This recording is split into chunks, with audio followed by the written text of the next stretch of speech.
United boys, welcome back to the channel. दोस्तों, plan क्या है यूनाइटेड का? रूबेन एमरिम का एक इंटरव्यू आया है जिसमें उन्होंने बताया है सर जिम रैटक्लिफ के बारे में और यूनाइटेड के बारे में कि क्या क्या चल रहा है यूनाइटेड में। ध्यान से सुनेंगे उस पे, साथ ही साथ फॉर्मेशन पे रूबेन एमरिम की क्या राय है, क्या स्टेटमेंट्स है और क्या यूनाइटेड जाने वाली है एक नए नंबर 10 के लिए। क्या हम सेमेन्यो की सिचुएशन अटैक करने वाले हैं या कुछ बहुत इंटरेस्टिंग होने वाला है यूनाइटेड में।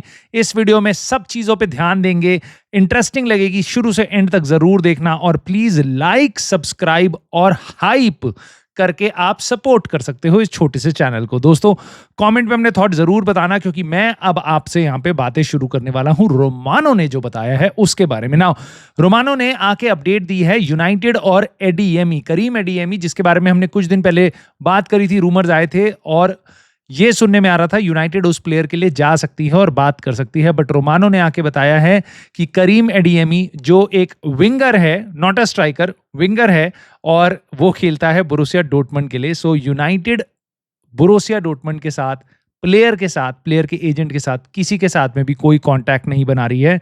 We could be looking at Karim एडीएमी but there is no contact. So ये खबर कि करीम एडीएमी यूनाइटेड आ सकता है, रोमानो ने बताया ये बिल्कुल सही नहीं है। आने वाले टाइम में कुछ हो सकता है, वो बात अलग है, लेकिन आज की डेट में there is no contact. Now, Romano ने इंटरेस्टिंगली कुछ बहुत इंपॉर्टेंट और बोल दिया है। उन्होंने बताया है United are looking at number 10 वाले रोल वाले प्लेयर्स, यानी कि जो विंगर खेल सकते हैं, नंबर 10 रोल खेल सकते हैं, स्ट्राइकर के पीछे वाली जो दो पोजीशन है, मथेउस कुनिया और ब्रायन एम्बूमो वाली, वो वाली पोजीशंस पे बेसिकली। और एक और बात बोली है, उन्होंने बोला है कि इलेक्ट्रिक, स्किलफुल, टैलेंटेड और फास्ट ऐसे प्लेयर्स देख रही है यूनाइटेड। नाउ, सबसे पहला सवाल तो भाई मेरे दिमाग में आया ये कि यूनाइटेड देख किसको रही है। दो प्लेयर्स के बारे में मैं बात करूंगा यहां पे, क्योंकि जिनके साथ यूनाइटेड को बार बार लिंक किया जा रहा है। एक का नाम उठा है सेमेन्यो का। नाउ, सेमेन्यो की जो रिलीज क्लॉज है, जो अभी हमें पता चला है, बोर्नमथ का जो प्लेयर है भाई, बहुत ही अमेजिंग खेल रहा है और बहुत से प्रीमियर लीग में आग लगा रखी है भाई उसने। बहुत से फैंस चाहते हैं उस प्लेयर को साइन करना अपनी अपनी टीम के लिए। नाउ, सेमेन्यो का रिलीज क्लॉज है 60 million fix plus 5 million in add ons. But सबसे बड़ी कंडीशन है उसको जनवरी की शुरुआत में ट्रिगर करना पड़ेगा ताकि बोर्नमथ जाके कोई और उसकी रिप्लेसमेंट ले आए। नाउ, फब्रिजियो रोमानो ने आके बताया है कि यूनाइटेड और टॉटनहम हॉटस्पर्स, ये दो क्लब काफी इंटरेस्टेड हैं सेमेन्यो के लिए। तो क्या यूनाइटेड उस प्लेयर को देख रही है? क्या हम उसको साइन कर पाएंगे? ऑफ कोर्स हम देख रहे हैं, हमारे को पता है समर में रूबेन एमरिम ने उसके साथ लंच भी किया था, बट उस टाइम पे हम ऑलरेडी दो प्लेयर्स देख रहे थे उस पोजीशन में, और भी कुनिया और ब्रायन एम्बूमो, जिनको हम ला चुके हैं। बट मोर इंपॉर्टेंटली रोमानो ने बताया है एक और नाम उस लिस्ट में, apart from United, apart from Spurs, it is Liverpool उस प्लेयर को देख रही है। लिवरपूल उसके बारे में डिटेल्स इकट्ठी कर रही है और जैसे ही रोमानो के मुंह से मैंने ये वर्ड सुने हैं भाई, मेरे को याद आती है इंडी केला की स्टोरीज, क्योंकि वो कॉन्स्टेंटली हमें काफी दिनों से बता रहे हैं कि लिवरपूल उस प्लेयर को देख रही है, लिवरपूल जाना चाहता है, वो प्लेयर चैंपियंस लीग खेलना चाहता है, जनवरी में जाने की रिक्वेस्ट डाल रहा है, लिवरपूल जनवरी में अटैक करने की कोशिश कर रही है। इंडी केला इस बारे में काफी ज्यादा न्यूज दे रहा था लिवरपूल, और आपके सामने है बात भाई सेमेन्यो की। नाउ, इंटरेस्टिंग है, मेरे को काफी चांसेस लग रहे हैं भाई सेमेन्यो जा सकता है लिवरपूल, बट ऑफ कोर्स तो यूनाइटेड अगेन किस प्लेयर को देख रही है नंबर 10 पोजीशन में? मेरे को लगता है एक और नाम जिसके साथ रोमानो ने हमें लिंक किया है, उन्होंने बताया कि रोमियो लाविया, चेल्सी का मिडफील्डर, भाई चेल्सी का प्लेयर है ये, जिसके बारे में रूमर्स आ रहे थे कि यूनाइटेड उसके साथ बात करने वाली थी जब अलेहांड्रो गर्नाचो को हम चेल्सी बेच रहे थे, कि भाई रोमियो लाविया की क्या कंडीशंस है, क्या हम उसको ले सकते हैं साथ में, गर्नाचो आपको दे रहे हैं, क्या हम लाविया ला सकते हैं? रोमानो ने बताया हम उस प्लेयर को नहीं बात कर रहे थे, उस प्लेयर के लिए हमने कोई भी नेगोशिएशन स्टार्ट नहीं करी, कोई भी बहुत ज्यादा क्यूरियोसिटी नहीं दिखाई रोमियो लाविया के लिए। बट हमने टायरीकी जॉर्ज के लिए करी है, and that is exactly the profile जिसके बारे में रोमानो ने दूसरी वीडियो में बात करी। भाई इलेक्ट्रिक है, स्किलफुल है, टैलेंटेड है और फास्ट है। टायरीकी जॉर्ज भाई 19 साल का चेल्सी का फॉरवर्ड है, 2 या 3 ही गेम खेला इस पूरे सीजन, मोस्टली चैंपियंस लीग में, वो भी स्ट्राइकर के फॉर्म में आके, ठीक है, बट इलेक्ट्रिक है और हमारी फॉरवर्ड लाइन में वो आ सकता है ना। चेल्सी की एकेडमी का प्लेयर है, जब वो 8 साल का था तब से है वहां पे टायरीकी जॉर्ज, 10-12 साल से वहां पे है, अभी 19 साल का है। क्या यूनाइटेड उस प्लेयर को देख रही है? सेमेन्यो को नहीं, बट हम उस प्लेयर को देख रहे हैं। It could be a case कि हम बहुत सारे और प्लेयर देख रहे हैं, but this would be really interesting, क्योंकि अब मेरे दिमाग में आइडिया आता है कि यूनाइटेड अगर टायरिकी जॉर्ज के लिए पहले पता कर रही थी और आज भी हम उस पोजीशन में देख रहे हैं, मे बी हम आज भी इंटरेस्टेड हैं टायरिकी जॉर्ज और उसके जैसे टाइप के प्लेयर्स के लिए। और अगर चेल्सी, जिनको तुम्हें पता है भाई, चेल्सी अपने एकेडमी टैलेंट को बेचने में एक सांस नहीं खर्च करेगी, क्योंकि it is pure profit, right. उन्होंने बहुत से मेसन माउंट बेचा है, उन्होंने कॉनर गैलेगर बेचा है जो उनकी टीम में बहुत क्रूशल थे, just because they were pure profit, ताकि वो और जाके बिजनेस कर पाए। नाउ अब मैं सबसे पहले ये सोचता हूं, यूनाइटेड एक्चुअल में इस पोजीशन में साइनिंग कर क्यों रही है? क्यों देख क्यों रहे हैं हम नंबर 10 वाले रोल में? देखो, पहली चीज तो ये, हम पे ऑलरेडी ओवर स्टॉक्ड है, हम पे बहुत ऑप्शन है। कूनिया है, ब्रायन एम्बूमो है आपके पास, उसके बाद मेसन माउंट है और ज़र्क्ज़ी है। और अगर कोई इंजरी या कोई चीजें चेंज भी करनी पड़ी तो आपके पास ब्रूनो और अमाद है जो उस पोजीशन में खेल सकते हैं नंबर 10 में। तो अब यूनाइटेड नंबर 10 के लिए क्यों जा रही है? तब आप उसके बाद और सोचोगे कि भाई लिमिटेड बजट है तो बिल्कुल नहीं जाना चाहिए, और बहुत से होल्स हैं बाकी पोजीशन में, right. But the only reason I could think of कि हम नंबर 10 रोल के लिए जा रहे हैं was one and only one, भाई हम ज़र्क्ज़ी को ऑफलोड कर रहे हैं। ये है मेरी स्पेकुलेशन, और ये मेरी स्पेकुलेशन बहुत स्ट्रांग है। इन केस हम नंबर 10 प्लेयर को इस विंडो में देख रहे हैं, दैट सर्टेनली मीन्स कि हम ज़र्क्ज़ी को जाने दे रहे हैं, क्योंकि ज़र्क्ज़ी एक ऐसे रोल में है जहां वो नंबर 10 रोल में खेल नहीं पा रहा, बट रूबेन एमरिम कह रहा है कि वो नंबर 10 है, उसको स्ट्राइकर की जगह रखा गया है और वो स्ट्राइकर की जगह रिप्लेस होके नहीं आता। हम मेसन माउंट और कूनिया को उसकी जगह खिला लेते हैं। सो ज़र्क्ज़ी को गेम टाइम नहीं मिल रहा, बहुत सारे क्लब्स का इंटरेस्ट आ रहा है ज़र्क्ज़ी में, ज़र्क्ज़ी जाना चाहता है।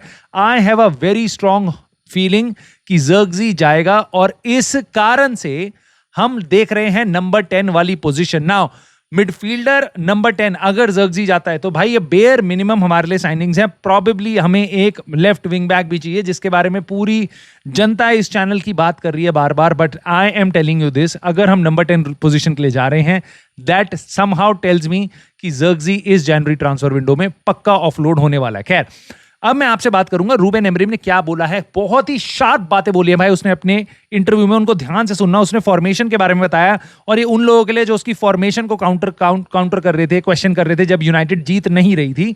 तो रूबेन एमरिम ने बोल दिया भाई, और क्लियरली इस बात को सुन लो, क्योंकि अगले 2 मैच अगर यूनाइटेड हार जाए तो प्लीज फॉर्मेशन पे वापस मत आना।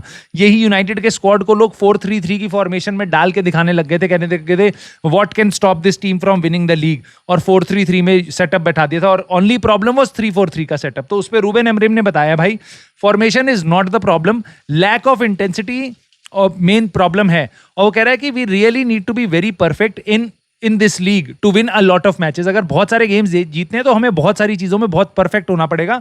उसने और भी बातें बोली हैं कि हमें परफेक्ट होने के लिए काफी टाइम लगेगा, प्लेयर्स को बहुत मेहनत, हमें बहुत टाइम लग सकता है। अभी हम उस टाइप की टीम नहीं है जो बहुत सारे गेम्स ऐसे जीत जाएंगे, तो हमें इंटेंसिटी वगैरह काफी बनाए रखनी है। नाउ मोर इंपॉर्टेंटली उन्होंने क्या बोला है रूबेन एमरिम ने सर जिम रैटक्लिफ के बारे में, ये काफी इंटरेस्टिंग है। सो ये बोला कि इनियोस ने उनको बैक किया पिछले आपके इंटरनेशनल ब्रेक में 4-5 हफ्ते पहले, तब सर जिम रैटक्लिफ के कमेंट्स आए थे कि रूबेन एमरिम को हम कम से कम 3 साल देना चाहते हैं अगर सब कुछ ठीक रहता है, तो ऐसा कुछ। तो रूबेन एमरिम से पूछा गया आपको कैसा लगा ये सुन के, तो उन्होंने बोला कि भाई जब सर जिम रैटक्लिफ ने इंटरव्यू दिया तब चीजें काफी सारा सेटल डाउन हो गई, क्योंकि उससे पहले मीडिया में बहुत हल्ला मच रहा था। तो अब वो जो नॉइज थी अराउंड द क्लब कि मैनेजर रहेगा, जाएगा, किसी और को ले आए हम, ओलिवर ग्लासनर को, एरियोला को, किसी और को भी लेके आ जाए हम, वो कह रहा है कि जब ये इंटरव्यू आया, जब ये कमेंट्स आए, तो चीज़ें सेटल डाउन हो गई बाहर में, क्लब के बाहर में, और बेसिकली वो पूरी नॉइज एकदम चेंज हो गई। साथ ही साथ रूबेन एमरिम के वर्ड्स हैं कि it's always really important, but it's more important for the fans to understand we have a clear path and we are to do everything and we are no matter what going on to continue that part. So basically उसने ये बोला है कि मैं सबसे बड़ा message ये fans के लिए है कि भाई हम सेट पाथ में हैं और हम सब कुछ करेंगे एक चीज को आगे बढ़ाने के लिए, इस क्लियर पाथ पे फॉलो करने के लिए। वो ये भी कह रहे हैं कि because for me I have to be really honest कि भाई मेरे लिए कोई चीजें चेंज नहीं होती। उन कमेंट से मैं बिल्कुल सेम ही बिहेव कर रहा हूं जो उससे पहले कर रहा था, जो उसके बाद कर रहा हूं। मैं वैसे ही टीम को प्रिपेयर कर रहा था, मैं सब कुछ वैसे ही कर रहा था। सो बेसिकली वो चीजें बेसिकली मीडिया में हेल्प करती हैं, मीडिया को शांत किया उन्होंने और फैंस को बताती हैं कि भाई हम पे क्लियर पाते हैं और हम उस पे चलेंगे, तो बहुत ही हमारी लॉन्ग टर्म विजन है, ऐसा उन्होंने बताने की कोशिश करी। नाउ मेरा व्यू इस पे क्या है भाई, मेरे को लगता है एक्चुअल में मेरे दो व्यूज हैं इस बात पे। पहली बात तो मैं बिल्कुल एग्री करता हूं, इसके कारण फैंस को भी काफी शांति मिली थी और more importantly media settle down होता है, मैं बिल्कुल एग्री करता हूं। मैं दूसरी चीज से भी एग्री करता हूं कि रूबेन एमरिम को, और मैं उसमें ऐड भी कर देता हूं, प्लेयर्स को भी घंटा फर्क नहीं पड़ता इन बातों से। मुझे पता है अगर आप मैनेजर हो तो आपको सुन के अच्छा लगता है, आप प्लेयर हो तो आपको सुन के अच्छा लगता है ऐसे वर्ड्स, बट उसके कारण आप गेम जीतने नहीं लगते, उसके कारण आपकी परफॉर्मेंस इंप्रूव नहीं होती, उसके लिए आप ऑलरेडी काफी कुछ कर रहे थे ना। बहुत से लोग यहाँ पे आके ये बात बोल रहे हैं सोशल मीडिया पे, जो मैंने देखा है कि जब से सर जिम रैटक्लिफ के वो कमेंट आए थे तब से यूनाइटेड जीतने लग गई। देयरफॉर यूनाइटेड जो जीत रही है, जो यूनाइटेड की जो परफॉर्मेंस आ रही है, वो सर जिम रैटक्लिफ के बोलने के बाद आई है। क्योंकि प्लेयर्स को पहले रेडी नहीं थे, वो उनको डाउट हो रहे थे और उसके बाद उनको लग गया ओ माय गॉड, ये तो भाई हमारे मैनेजर को 3 साल तक रखने की बात कर रहा है, इसलिए अब हमें खेलना पड़ेगा। पहली चीज भाई, पहली चीज, जो भी ऐसी बात बोल रहा है, जो भी ऐसी बात सोच रहा है, मुझे ऐसा लगता है अगर ये ट्रू है तो गारंटी है मेरी कि भाई ये क्लब खोखला हो चुका है, ये क्लब एकदम डूब चुका है। अगर तुम्हारे प्लेयर्स को खेलने के लिए, परफॉर्म करने के लिए एक ओनर की स्टेटमेंट की जरूरत पड़ती है ना कि ओ हो अब ये मैनेजर रुक जाएगा इसलिए मेरे को अब खेलना पड़ेगा, तो ये भाई बहुत ही टॉन्ट मार रहे हो तुम डिसरिस्पेक्ट कर रहे हो, तुम हद से ज्यादा क्वेश्चन कर रहे हो अपने प्लेयर्स की मेंटालिटी पे, अपने प्लेयर्स की कमिटमेंट पे towards their club and more importantly not just Manchester United, for their own career, which is सबसे बड़ी चीज उनकी जिंदगी में वो होता है भाई, करियर और उनका गेम, और एक एक गेम के लिए जिस तरीके से वो प्रिपेयर करते हैं। दूसरी चीज, अगर यूनाइटेड की किस्मत चेंज हुई है तो उसका रीजन है भाई सानी लामंस। सर जिम रैटक्लिफ का कमेंट नहीं है, उसके कारण गेम इंप्रूव नहीं होता। यस, मैं फिर कह रहा हूं, बहुत सही कमेंट आया था, बहुत सही टाइम पे आया था मीडिया को शांत कराने के लिए और फैंस जो रूबेन एमरिम को बैक कर रहे थे उनको थोड़ा सा आश्वासन देने के लिए। That was really good, helpful, very helpful, but that does not mean कि हम गेम जीतना उसके कारण शुरू हुए थे। उसका एक बहुत ही स्पेसिफिक और बहुत ही सिंगल रीजन है सानी लामंस। उससे पहले आप हर बेसिकली अटैक पे गोल खा रहे थे और अब आपके पास एक गोलकीपर है जो रोक लेता है, इसके कारण आप ब्राइटन से 4-4 का ड्रॉ नहीं कराते, ब्राइटन से 4-2 जीतते हो। इसके कारण आप टॉटनम में 4-2 नहीं हारते, 2-2 का ड्रॉ करवाते हो। सिमिलरली आप नॉटिंघम फॉरेस्ट में 1-1 का ड्रॉ करवाते हो। सो इसके कारण काफी सारी चीजें हो रही हैं, एनफील्ड में जाके आप जीत पाते हो, थोड़ा किस्मत होती है, काफी कुछ और चीजें काम कर रही हैं, बट मोटी बात यह है भाई सानी लामंस, और आई जस्ट होप कि इस टीम में अगर सर जिम रैटक्लिफ अपने वर्ड्स के बाद कुछ प्लेयर्स भी लाके दे दे जनवरी में, तो आप देख सकते हो कंसिडरेबल परफॉर्मेंसेस। अगर आप मिडफील्डर, एक बैकअप स्ट्राइकर और एक बढ़िया सा विंग बैक दे दो इस टीम को, तो आई थिंक आप बहुत सारी और कमेंट भी डाल देना उसके बाद, ताकि हम कह दें कि चलो सर जिम रैटक्लिफ के कमेंट से टीम सेट हो रही है। बट मेन चीज ये है भाई, प्लेयर से सेट होती है, और एक कीपर आपकी किस्मत कैसे बदल सकता है वो आपने देख लिया। एक एक साइनिंग यूनाइटेड की किस्मत कैसे चेंज कर सकती है वो आप जानते हो। So please let me know in the comments, आपकी राय क्या है? क्या हमारी किस्मत प्लेयर के आने से चमकी या सर जिम रैटक्लिफ के कमेंट्स के बाद चमकी? क्या आपको ऐसा लगता है कि ये सही स्टेटमेंट थी सर जिम रैटक्लिफ की? मेरे को ये बात भी बताना, मेरे को तो काफ़ी सही लगी, सही टाइम पे आई थी रूबेन एमरिम के लिए।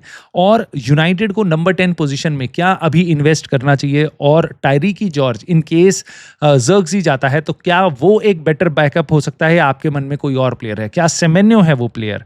Late me know in the comments दोस्तों, and I will see you soon in the very next video.